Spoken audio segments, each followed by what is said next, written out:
Corona के बढ़ते cases के बायस पीएसएल का छठा एडिशन मुलतवी। पीसीबी ने लीग गैर मुअय्यना मुद्दत तक मुलतवी करने का बाज़ाब्ता ऐलान कर दिया। इल्तवा का फैसला लीग में 7 कोरोना टेस्ट मुस्बत आने पर हुआ। पीसीबी और टीम्स के मालिकान ने वर्चुअल मीटिंग में फैसला किया। आज दोपहर chief executive PCB Wasim Khan press conference करेंगे।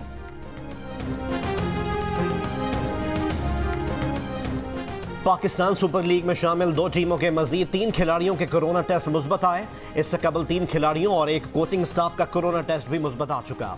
कराची किंग्स के ऑलराउंडर डैन क्रिश्चियन पहले ही पीसीबी से दस्तबरदारी का फैसला कर चुके थे।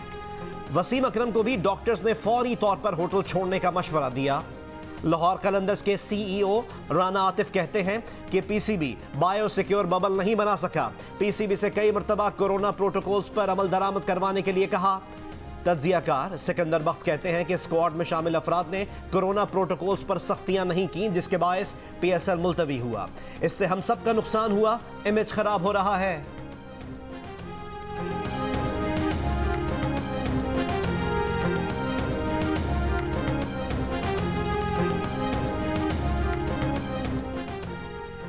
मुल्क में एक दिन के दौरान कोरोना से मजीद 63 अफराद इंतकाल कर गए। अमवात की कुल तादाद 13,076 हो गई। मजीद 1,519 केसेस सामने आए। गुज़श्ता रोज कोरोना के 40,473 टेस्ट हुए। कोरोना मुस्बत केसेस की शरह 3.7% रही। सेनेट में यूसुफ रजा गिलानी की एंट्री, हफीज शेख आउट। हुकूमती उम्मीदवार की शिकस्त के बाद वजीर आजम का कौमी असम्बली से एतमाद का वोट लेने का फैसला। सीनियर पार्टी रहनुमाओं और वज़रा को वज़ीर आज़म हाउस तलब कर लिया। हफीज शेख की शिकस्त की वजूहात पर ब्रीफिंग लेंगे। एतमाद का वोट लेने से मुतालिक पार्टी रहनुमाओं से मुशावरत करेंगे। इजलास में अहम फैसले भी मुतवक्के। पीडीएम से मुतालिक आइंदा के लाहे अमल पर गौर होगा।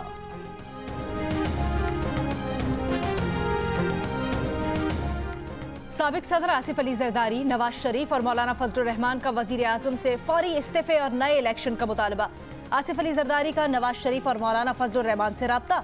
यूसुफ रजा गिलानी की कामयाबी यकीनी बनाने पर दोनों का शुक्रिया अदा किया। कहा, हमने हिकमत अमली से हुकूमती ताकतवर उम्मीदवार को शिकस्त दी। हुकूमत के अपने अरकान हमसे राब्ते में हैं, वो उनसे तंग हैं। मौलाना फजलुर रहमान ने कहा, इसी इत्तेहाद से इमरान खान को जल्द इक़्तिदार से रुखसत करेंगे।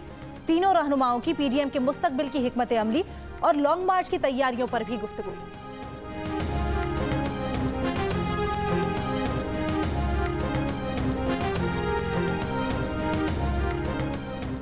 वफाकी वज़ीर इत्तलात शिबली फराज कहते हैं कि अब्दुल हफीज शेख को शिकस्त मुस्तरद वोटों की वजह से हुई।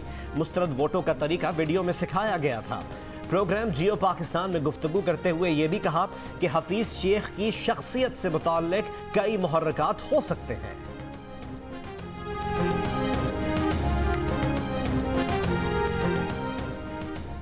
मुस्लिम लीग नून के रहनुमा शाहिद खाकान अब्बासी कहते हैं, वजीर आजम ने कल तहरीक अदम एतमाद लेने का फैसला किया। आज स्पीकर ने कौमी असम्बली का इजलास गैर मुअय्यना मुद्दत तक मुलतवी कर दिया। सेनेट इंतखाबात को 12 घंटे नहीं गुजरे, स्पीकर डाइस छोड़कर भाग गए। आज सिर्फ एक रास्ता है और वो नए इलेक्शन है। राजा परवेज अशरफ ने कहा, सेनेट इलेक्शन में पीटीआई के अपने अरकान ने गो इमरान गो का नारा लगा दिया। हुकूमत को फौरी मुस्ताफी हो जाना चाहिए।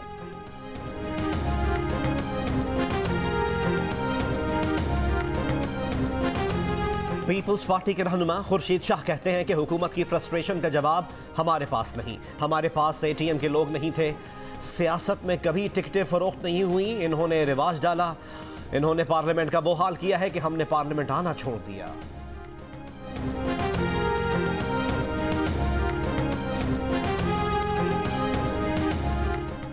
इस्लामाबाद हाई कोर्ट ने असद दुरानी का नाम ईसीएल से निकालने का हुक्म दे दिया। Chief justice Islamabad high court ने असद दुरानी की दरखास्त पर रिमार्क्स दिए।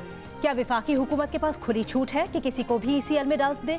सारा रिकॉर्ड देखा। इस वक्त असद दुरानी के खिलाफ कोई इंक्वायरी ज़ेर इल्तवा नहीं।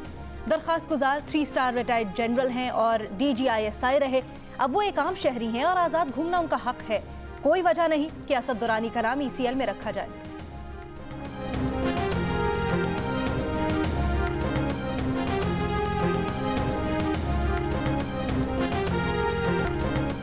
और और लाहौर में सफाई की सूरत हाल बेहतर न हो सकी। 10 रोज से बेशतर इलाकों में कचरे के अंबार, गंदगी और बदबू से ताफुन फैलने लगा। इंतजामिया LWMC के मुताबिक 7000 टन से ज्यादा कूड़ा जमा है। वर्कर्स मशीनरी की मदद से कूड़ा उठा रहे हैं।